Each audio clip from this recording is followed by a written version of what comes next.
This is Radio Cairo. We're coming live from Studio 3. This is World of Info.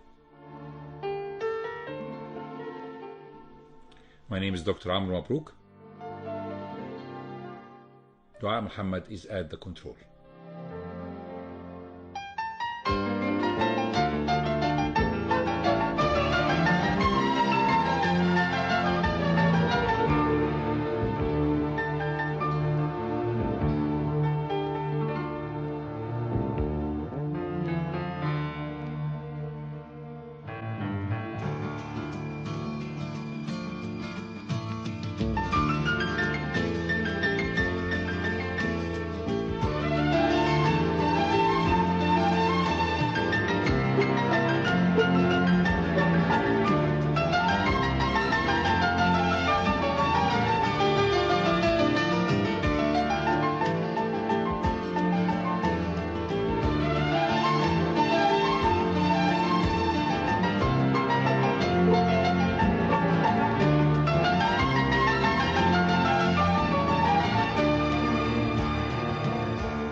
So we're coming live from Studio 3, and with us today, amid all her occupation with a lot of things to deal with, Her Excellency Ambassador Amy Laurenson, the Ambassador of New Zealand in Cairo, had the time to come in our radio program and on air in Studio 3, and this is very kind of her. Really, thank you very much, ma'am, for coming to our program and honoring us with your visit to Studio 3 and Radio Cairo. Thank you so much, Amr, and it is a very busy and tragic time for a lot of us, and but I did feel it was important to come and share with you some of the story of New Zealand, and focus on something different. Definitely. Ambassador Amy Laurenson has a master's degree in international relations and a double undergraduate degree in law and history, so she's very well prepared to her job in the Foreign Service of New Zealand, serving in two missions in Mexico and Geneva, and 2 terms in the office of the Minister of Foreign Affairs. And now it's her first ambassadorship to be ambassador of New Zealand in Egypt, but also she's an accredited ambassador in non-resident ambassador in Palestine, Lebanon, Algeria, Tunisia, Libya. You have the whole world, Arab world with you, ma'am. It must seem extraordinary to some of your listeners that one person could be expected to cover those, but I think it reflects for New Zealand. We have a very large diplomatic footprint in the Pacific Ocean, and we are expected to carry a heavy load for North Africa and Palestine. Well, it's a great job that you're doing here. You've been here now for almost 1 year, right? Or 1 year and a little bit less. I arrived in February. Yes, and so it's been a very busy time, and but I have had the opportunity to present my credentials to President Sisi. I've also had the privilege of presenting a letter of introduction to Foreign Minister Malki, and our thoughts are with all of those who are in Gaza at this time, and the civilians who have died throughout the region in the past 2 weeks. Definitely. So we're talking today about New Zealand, just as you have mentioned, to ease the tension about all the news that you are seeing every day, which are putting a severe burden on the psyche of everyone in the Middle East. So we're talking about New Zealand. It's a distinguished country in the South Pacific Ocean, and because of its remoteness, it was one of the last lands to be settled by humans, as written in different sources. And of course, if you just any of our listeners put his hand on the telephone and do Google, and they say, I want a ticket to New Zealand, they say that you'll arrive in 25 hours, right? Normally takes about 28-30 with transit time. Yes. So it's about 28-hour journey. Yes. So how far is this treatment through? I mean, it's the most remote place in the world. Even the human beings didn't go there before the 13th century. And at that 13th century, For example, a country like Egypt was having the Mamluk dynasty, the second or approaching between the Ayyubid dynasty and the Mamluk dynasty, and we're having a lot of stuff going on. There were crusades, there were things, and at that time New Zealand was not even inhabited by human beings. So how far is this statement true? Is it because of the remoteness, or is it because of far away, or because the people didn't see this beauty of the country? They never reached it. I think it's a combination of all of those, Amr. And I must say that the history, we are learning more and more about our history all the time. We have a lot of research going on to the early arrivals into New Zealand. But at the moment, the current understanding is that the first people arrived from Polynesia in sort of, as you say, in the 1200s to 1300s. And so what that meant for New Zealand, not having a human population, was we're a very young country geologically. So a lot of volcanoes, glaciers, the mountain ranges were formed relatively recently in geological terms. It also meant that a lot of our birds stopped flying, which is a unique aspect of New Zealand. Is there were no dogs, there were no predators, there were no humans, there were no rats. So it meant the birds had no predator who would kill them, so they stopped flying. So we have a lot of very large flightless birds, and the kiwi is the emblem of New Zealand. So it's a small brown bird, and it's an interesting fact about New Zealand that I'm not sure your listeners know. The fruit kiwi is named after the brown bird of New Zealand, which doesn't fly. Oh, really? So in New Zealand we started calling that fruit the kiwi fruit because it looks like the bird. And as an exporter of kiwi fruit, that then became a name globally to call the brown furry fruit. It's the favorite fruit. I never have a grudge very much.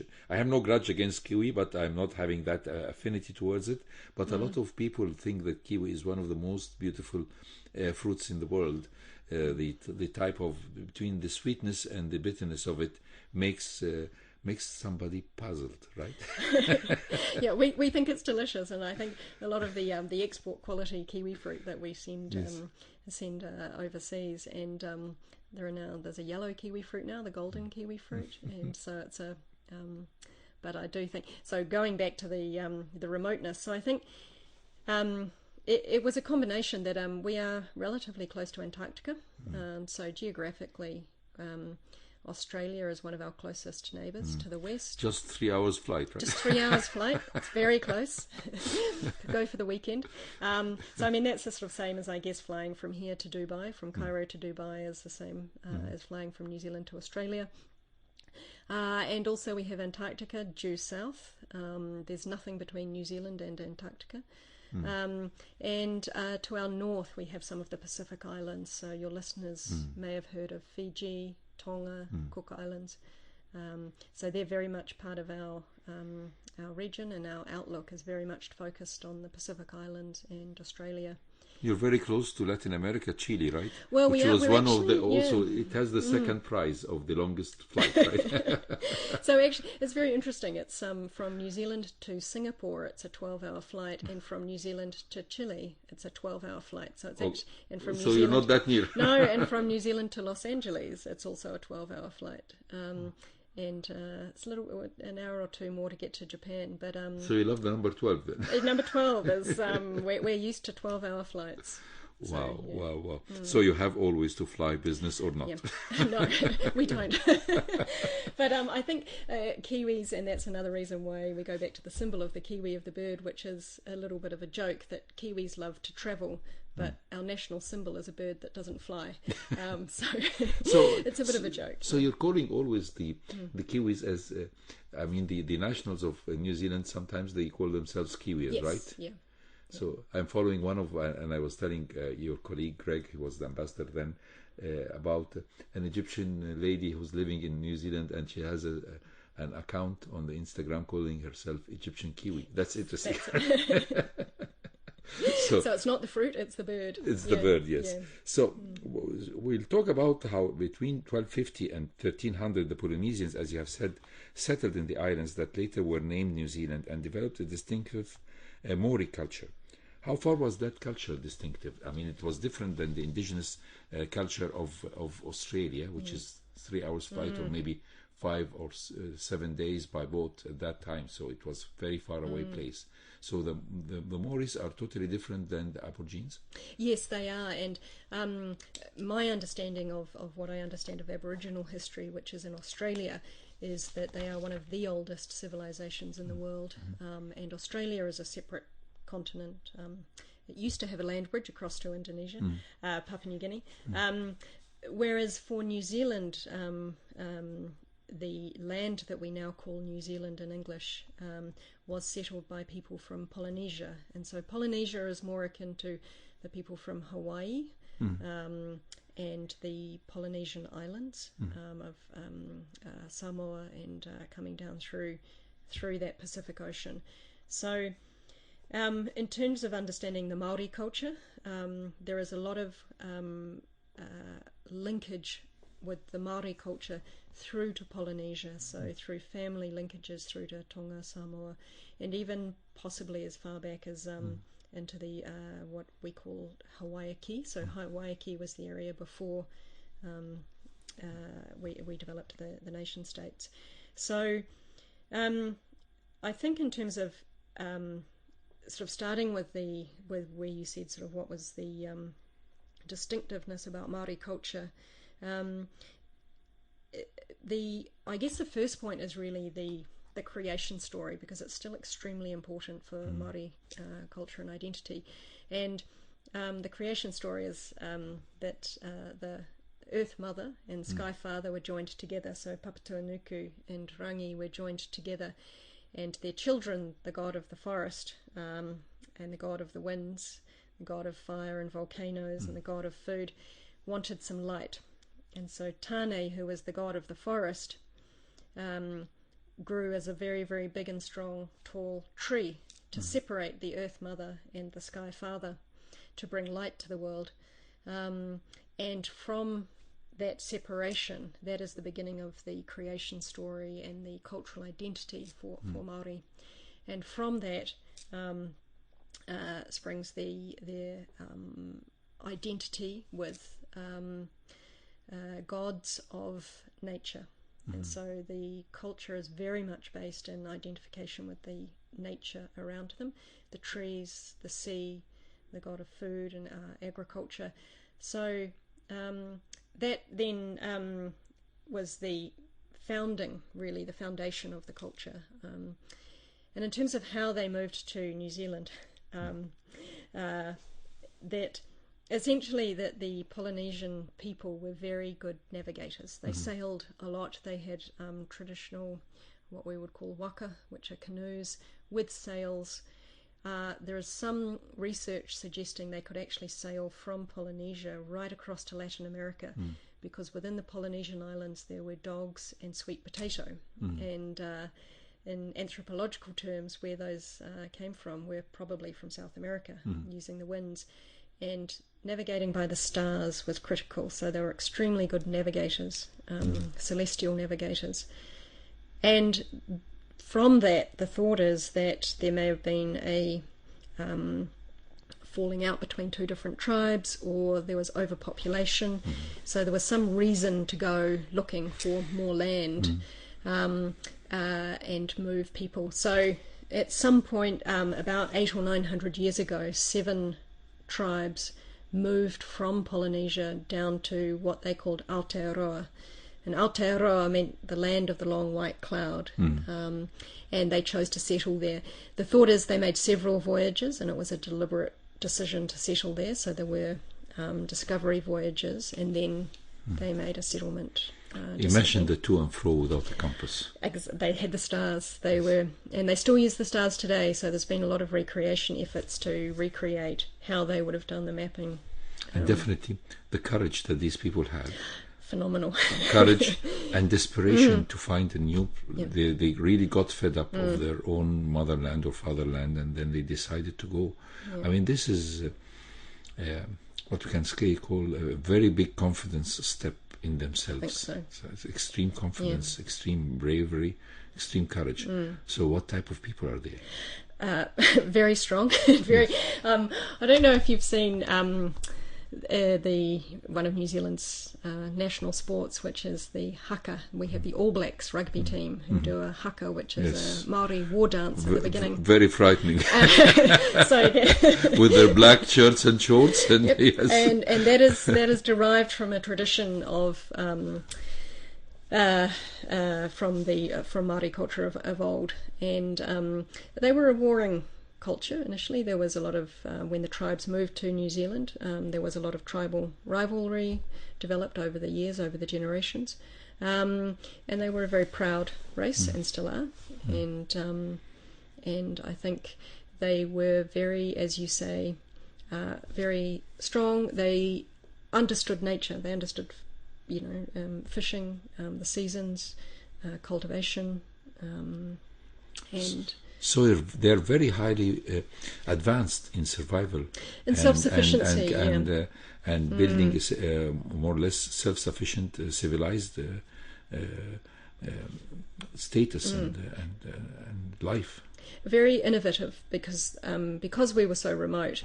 It meant that there was no trade, so they were not exposed to a lot of other cultures passing through until the 1600s. So there was a period there for about 300 years where they had the land for themselves. And it's not clear whether or not there were any voyages. We don't have any records, but there may well have been.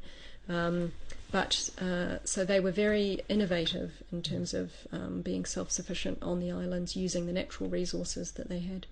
So between 1642, the first European to come to the islands, and 1840, the Treaty of Waitangi, and onwards, the Maori population have seen decline. Was that inevitable?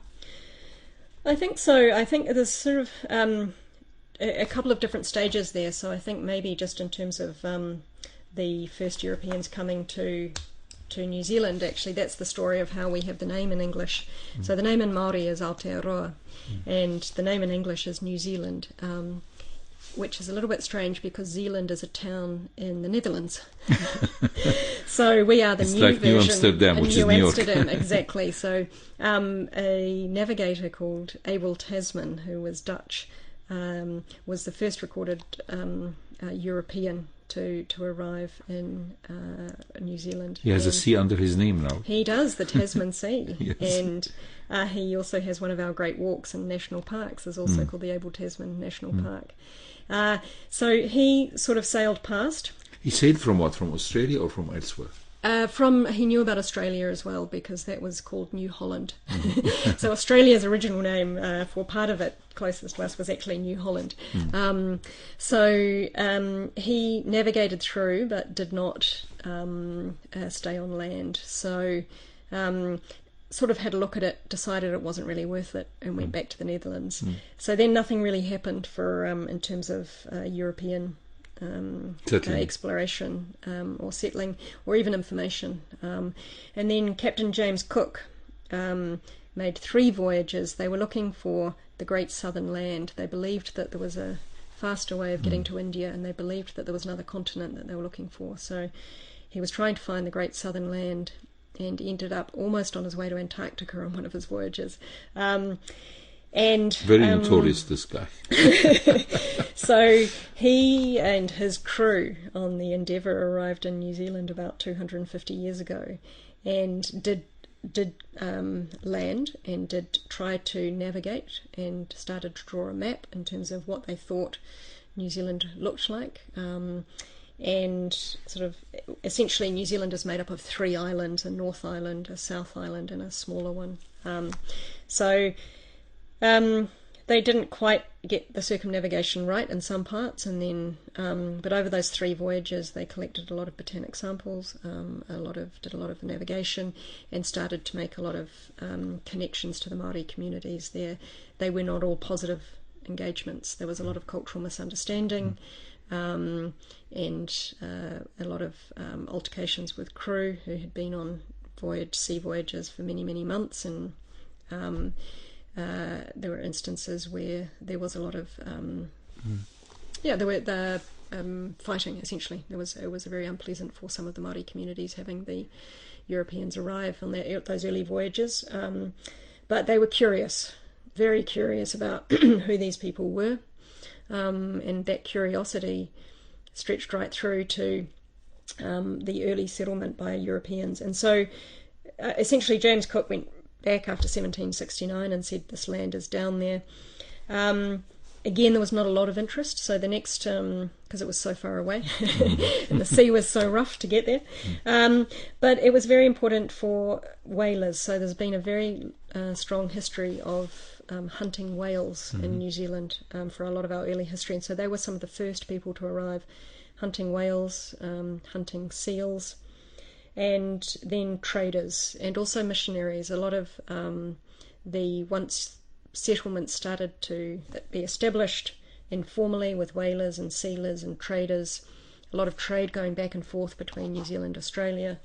Then some of the missionaries started to arrive. And so that was the early days. And by about 1830s, the British government was being pressured by Māori leaders to reduce the lawlessness amongst these communities, because the Māori were fed up with the lawless whalers and the sealers and said to the British, do something about your people.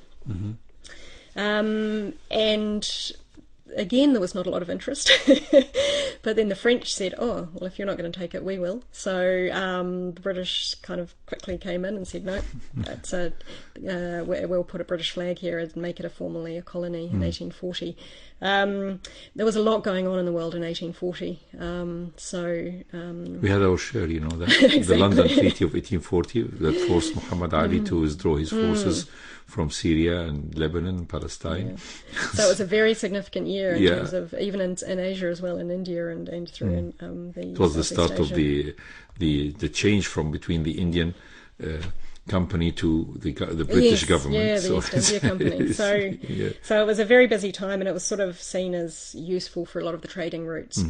And it was the early start of Victoria's reign. It was, 1840, yes. And so the settlement in New Zealand was very influenced by that. And so then, after that, there was then organised settlement from England, and a lot of there was a company called the Wellington Company which actually sold land in New Zealand, sight unseen to people in London. So if you're in London, you could look at a map and buy a lot of land and then sail out to New Zealand, and there would be nothing there.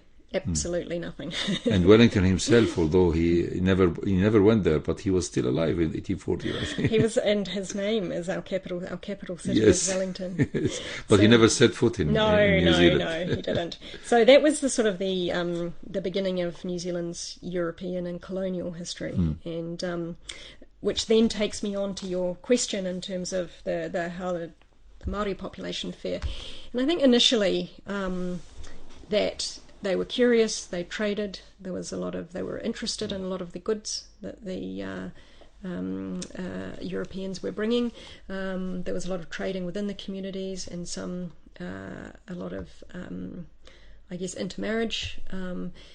But then, as has been the experience of many colonial times, land became an issue. So when more and more settlers started to arrive and demand more land, I think there was a realisation from Māori that actually more and more and more Europeans were coming and taking the land. And so land that Māori felt was their land and could not be sold.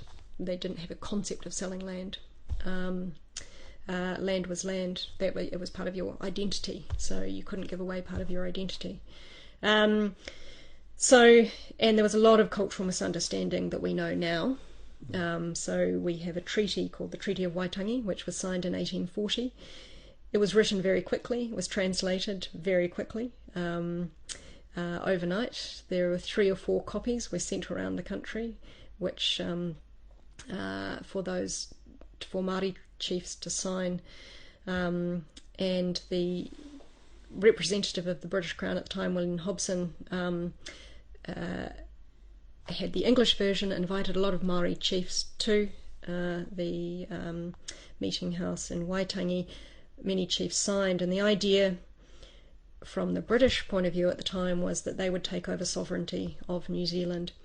We're now revising a lot of the understanding of what that meant at the time, and for Māori, the concept of sovereignty there was no concept of sovereignty, because you couldn't give away land, but you could give away governorship. So they thought at the time what they could understand as a concept was that the British would govern the islands, but the land would be theirs. And the British, so there's a word koanatanga, which is governance in Te Reo Māori, and that was used as the translation. And in English it says sovereignty, and they mean very different things.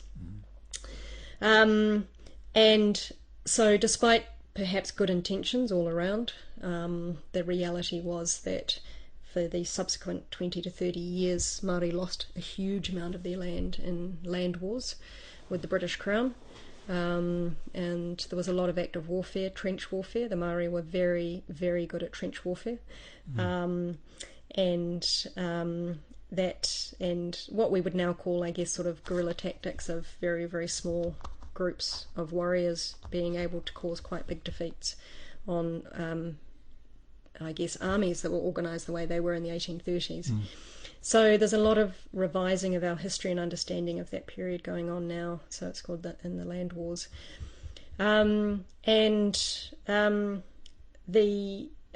a result of the British approach to colonisation at the time, there was a lot of land confiscation. And without land, people couldn't make money, they couldn't have food, so a lot of tribes fell into poverty. And these were all the ideas that were around in the 1850s, 1860s, 1870s, 1880s. And a lot of microbes came with the settlers that has wiped out a lot of disease, and that was the same as the colonial experience in a lot of countries. And so there was decline, and some of that decline, as you say, was through being exposed to diseases, but also some of that decline was due to what we'd say a loss of mana or pride. Right through to, for example, in the 1940s and 50s, is that children were encouraged to not speak the language, to only speak English at schools, because it was better for your education to only speak English. So there was a loss of the language. And the loss of the language, the loss of the tribal traditions, and a loss of the being able to be proud of your identity.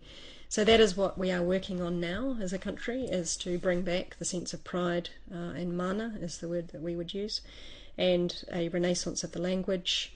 We have a very complicated settlement process for looking back at the sale of land in the 1840s, 30s, right through to 70s and 80s. And it's a legal process of settlement, so rather than being able to say to a tribe, you can have all of this land back, because now some of it is critical parts of the capital city, or has moved on and it's in quite different to what it was in the 1840s.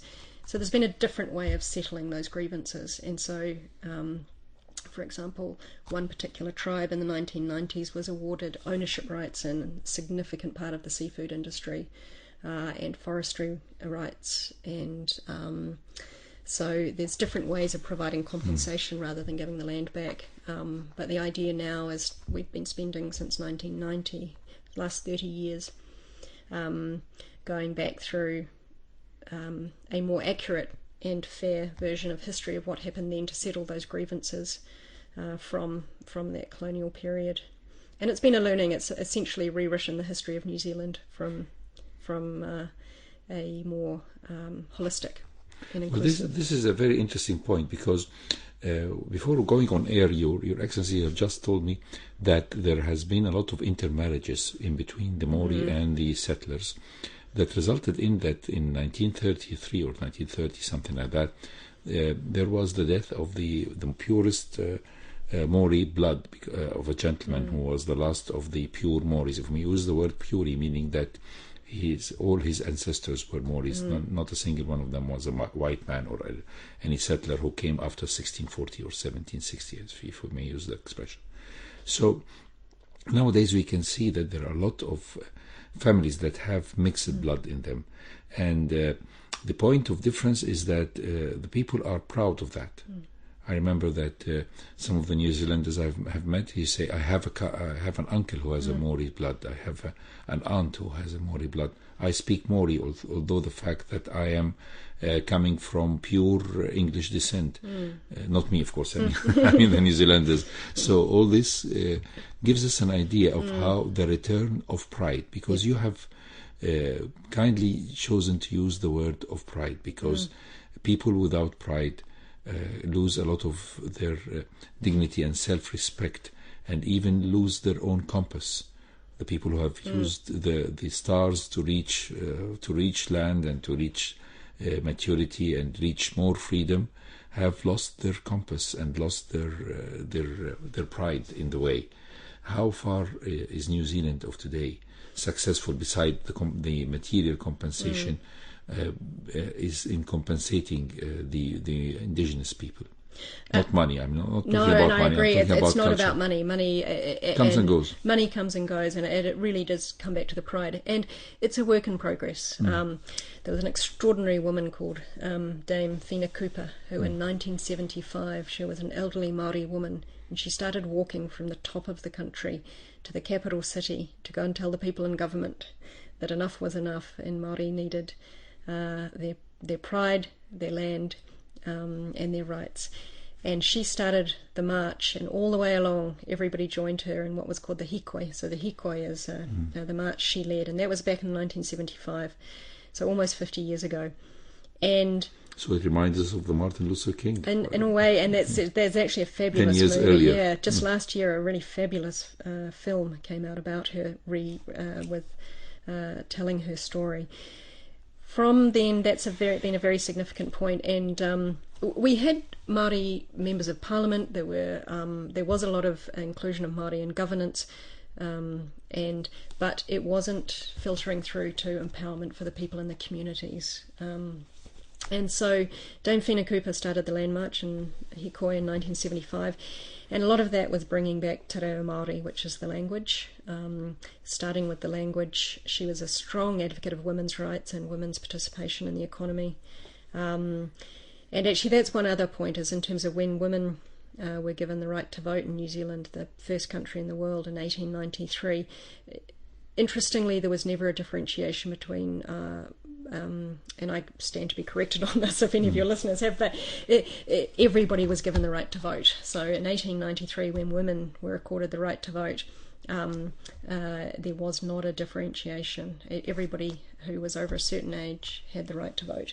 So and so there had always been representatives of Māori communities in Parliament, and we still do today. We have separate Māori electoral roll for those who want to join it, and 7 electorates which represent Māori interests in Parliament. But really, I guess sort of since the 70s, we've been on a more tactful and more careful, right? Just in terms of understanding our national identity. We're a bicultural country with an Indigenous population, and the Indigenous population is growing. We've moved away from referring to describing yourself and your identity based on your bloodline, and more it's if you have ancestry, which we call whakapapa, if your genealogy tree and your family story traces back to certain Māori ancestors, and you identify with a Māori tribe today, it's self-identification. So if you're of Māori ancestry, you can choose whether or not to identify as Māori. It's a personal decision for everybody. And it's more about identity and a very modern, I'd say, concept of looking at identity. And so in our census, sometimes we have identities or ethnicities that add up to more than 100% because people can choose to identify with 2 or 3 ethnicities or races, and so to make up their personal identity. So if we may use the years as a guide, beside the 1769, which is the trip of James Cook, and 1840, which is the treaty that has started a lot of grief and turbulence among the Maori society, we have to give a mention to 1893, which is the year that women have been given the right to vote, which is something that has never happened in the modern world until very recently. And also another year, which is 1907, because it's the year that New Zealand became a dominion, yet Gallipoli remains an important milestone in the national history of country. So Gallipoli, of course, is the war that an ill-fated expedition that was innovated by Winston Churchill, cost him his job, but cost a lot of people their lives and have destroyed their hopes, have really led to a lot of injuries. The people who came back were not the same people who traveled. Some of them came out with a lot of wounds. They came back disabled.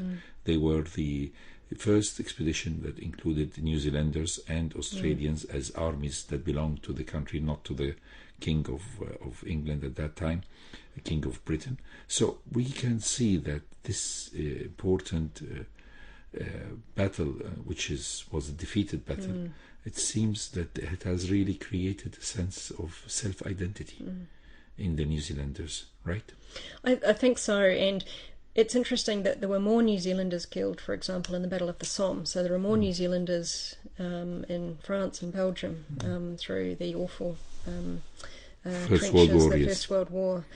But why Anzac, I think, is important for us, which is what we call the Australia-New Zealand Army Corps, and that is a very strong national identity for us. Was because I think it was a, I guess, for a start, one of the New Zealanders went to war in 1914 as part of the British war effort, and we'd also been in the Boer War before that, so it was the second global conflict that we'd entered as a country, and people wanted to do their part, play their part, support what we called, the motherland, that people called England home. A lot of the settlers still called England home, even in 1914. So they felt that, it was our duty to be there. There was a very strong Māori battalion as well, so it was not just the colonial settlers and their descendants who went. There was a very strong Māori battalion who felt that it was fighting for king and country. In terms of Gallipoli itself and the landing in Gallipoli Bay, so 1 in 6... Which was a total disaster. Total disaster. 1 in 6 of the New Zealanders who landed was killed, and it ended up being 9 months of trench warfare on the side of a hill, with no movement in either direction. And a lot of generals lost their lives, not just the infantrymen. So it was tragic from a human toll, and it was tragic from a military perspective because it had it failed. Yeah. And I think it was a sense then of that forging, that we were in it together with Australia, and that still runs very thick. We have a very good relationship with Australia. We, as any siblings do, we sometimes we have our differences, but realistically we are always there for each other. And our rivalry tends to be sports-based. Yes, and the flags look alike sometimes. Sometimes people get mixed up with the flags, right? Our accents sound similar sometimes. And I think a lot of that was forged through that, what we call the Anzac spirit. So we have, beside the Anzac spirit, to mention something.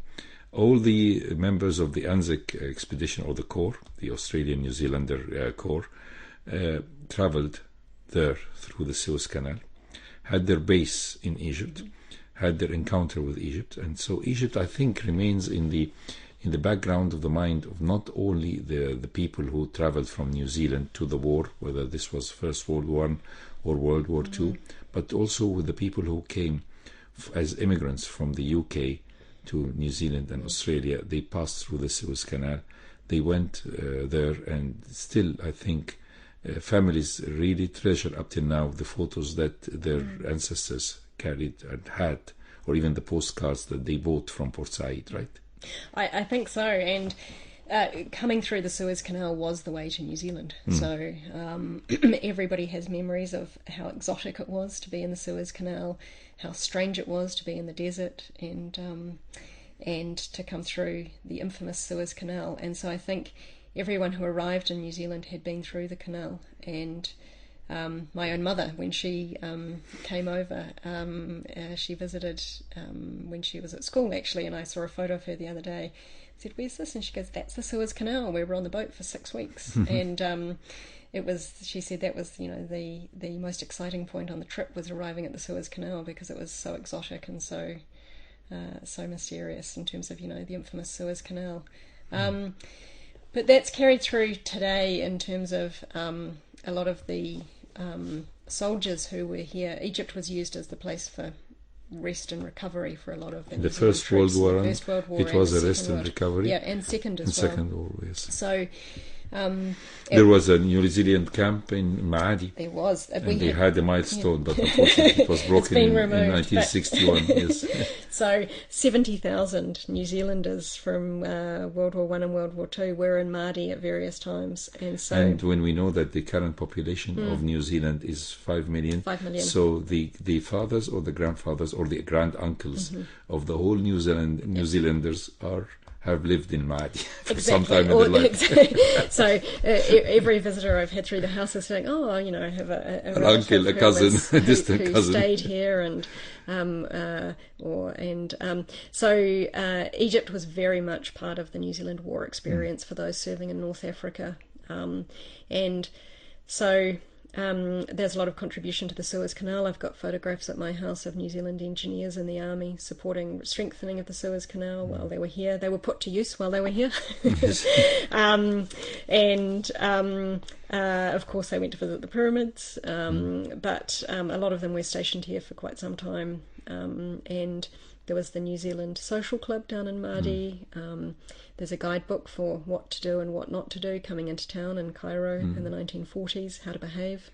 So when we ask you the simple question that we always ask to our guest ambassadors, how many New Zealanders are living here in Egypt or are in Egypt, you'll not just mention the New Zealanders who are living, but also the New Zealanders who have their permanent rest place in different Commonwealths cemeteries which are distributed all over Egypt, whether this is in Al Alamein or in Heliopolis or in Ismailia, belonging to the First World War, right? Exactly, and I think the First World War and Second World War dead we are buried in war graves throughout Egypt. So there's 3,000 New Zealanders buried in Egypt in the war between graves. World War I and War II. World War I and World War II. Because most of them, the World War I, most probably they were the ones who were being treated in hospitals and their treatment failed. Yes. Or some of them were involved even in the Yep. expedition to Jerusalem. I think that was happening in 1917. There were some New Zealanders as well, right? Yeah, and so the majority are actually buried up in Al Alamein. We also have some buried in Heliopolis, Ismailia. I went to visit a couple of months ago. We have in Kantara, which is over on the other side of the canal, but up in Aswan. So throughout Egypt, there are New Zealand soldiers, servicemen and women. There are women buried in Heliopolis who were also serving. And so it's very much a destination for New Zealanders to trace the history of their grandparents, to visit them, to understand their story, understand their lives in Maadi. And Maadi is now the name of our school's rowing championship because the soldiers used to row up and down the Nile for something to do. And then that's become the name. The Maadi Cup in New Zealand is the secondary school's rowing championship cup, named after Maadi. So I think Egypt has left a very strong impression on those New Zealand families who had family members come, and that's and I say it's very important too for the Maori battalion who were here as well, and there's a lot of rediscovering of what happened and visiting their loved ones who were buried here. And we carry that tradition on today. Actually, we've had New Zealand soldiers in the Sinai for over 40 years. So, in the MFO? In the MFO, so they're monitoring the peace between Egypt and Israel. So even today within our military, there's 30 New Zealanders in Sinai at the moment, and every 6 months the majority of that contingent will change over. So there's a lot of a new generation of New Zealanders. So in no time there will have a relation with the 5 million over there in New Zealand, right? Yeah, and I think so. There's still a lot more people having experience of the Sinai. You know that the Greek ambassador once said to me, not the current one but the one before him, he said to me, you know that from the 9 million Greeks, there are about 6 million who have relation with somebody who has been born there in their family in Egypt or Alexandria. So history is repeating itself with this minute contingent of 13 soldiers, yet they are extending the relation, right, and keeping it alive. Exactly, yeah, and for us it's really important for New Zealand tourists coming to Egypt. Some of them come, I mean, they'll have a look at the pyramids, but some of them come go and visit the specifically cemeteries, to right? visit their family, to trace their family history. So are there any New Zealanders who are living beside the... We do. We have a very small community. We have about... that I'm aware of, sort of about 20 to 30. It changes. We have a lot of people coming here to work in the international schools, people who are married to Egyptians who sometimes live in New Zealand or sometimes live in Egypt. There's a strong connection today through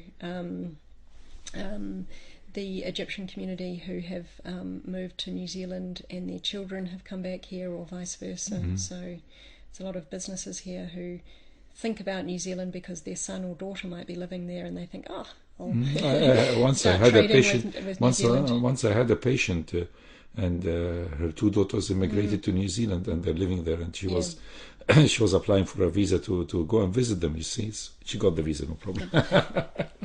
So now when we talk about New Zealand of today, we have to give a mention that it's a very developed country. It ranks highly in the international comparisons of national performance, such as quality of life, health, education, protection of civil liberties, and economic freedom. What is the secret of success? This is a very successful story because some other countries failed in this exam. It's the exam of equality, the exam of liberty, the exam of fraternity. I mean, this is the logo of the French Revolution has been always a dream. You have fulfilled this dream. You have had a lot of reconciliation between the different members of the society, and you're able to have sort of a carefully knitted, because I've noticed, through my humble readings about New Zealand, that the language of New Zealand is not just English, it's Maori, and also something which really stunned me, and we were discussing it off air, which is the sign language. So you are integrating even the handicapped population, which is a minor percentage of any society, and there you are teaching the people in New Zealand to communicate with the deaf, with the handicapped, with deafness, the sign language. So tell me about this point in particular, because I see through it a lot of equality and fraternity and reconciliation. And I think on the point of sign language, I have to admit I do not know sign language at all. But I think the idea is that it's about, again, bringing that pride to people. So people who who are challenged by a physical disability, and they don't have the same access that fully able people have to society. It's how do we be more inclusive and giving pride and saying actually sign language is a perfectly legitimate language to have court proceedings, to have education, and we are learning. It is still a journey, but even it's things, for example, having official news programs with sign language during COVID for important public announcements, and I notice many countries do that, and I think it's even here in the newspapers you'll find always the sign language and I think in it's the that news way broadcasting. Of being inclusive, but sort of back to that broader question about the New Zealand's rankings. If you asked a New Zealander on the street today, they might say the cost of living's too high, the price of petrol's too high, food's very expensive, the education system's not as good as it used to be, because every society, you sort of. But when I look at New Zealand relatively to other countries, yes, we are doing well. We started off on a very strong social welfare basis. So social welfare was extended in the 1913, I might have the date wrong, but the government of the day started off from the very beginning. 1913 was very, very early stages of our history. in terms of the kind of creation of the modern state. But social welfare was always the basis of the modern state of New Zealand. And it was called cradle to the grave, so it was sort of from birth to death, the state would look after you. But if I may interrupt just a minute, this cradle to grave has been the motto of other countries, but they were excluding sometimes indigenous people, or excluding people with handicap. We have seen that, of course, in Europe in the 30s and the 40s, with the terrible regimes of the Nazis and things like that. But New Zealand succeeded since 1913 to present this cradle to grave to all the members of the society, including the Maoris and including the less fortunate, or the children of lesser God, if we may use the expression. Well, for me, I think it was settled as a society of people who had to be self-sufficient. There was, in terms of when the settlers arrived, they had to be self-sufficient. They had to rely on other people. You had to build your own house. You needed. So I think it was naturally there was equality, because you couldn't establish a class-based society in a colony such as New Zealand. It just wouldn't work. Too far away. And it was very middle-class settlement. So, but that's not to say everything was perfect. I don't want everyone to think we got it perfect. It's just that it was very much an inclusive society from the beginning, and everyone deserved a go. Everyone deserved a fair chance. And I think there was a recognition that not everybody started from the same place. So some people were more disadvantaged than others from just particular circumstances. And it's interesting, I think, and it was the do-it-yourself, it was the environment, being so isolated from other countries. We were all in it together. There's a proverb, a Māori proverb, he waka eke noa, which is we're all in this together. We are an island nation, a long way away from others. And those that we relied on at the time were, Europe, which was 6 weeks sailing away. So we were really on our own. So I think, I don't really know what the secret of that success was, but I think it was the combination of very strong social values very early on in the history. We had learned a lot of lessons. The people who were running the country at the time had probably seen other countries' experiences and had the opportunity to learn from others' experiences.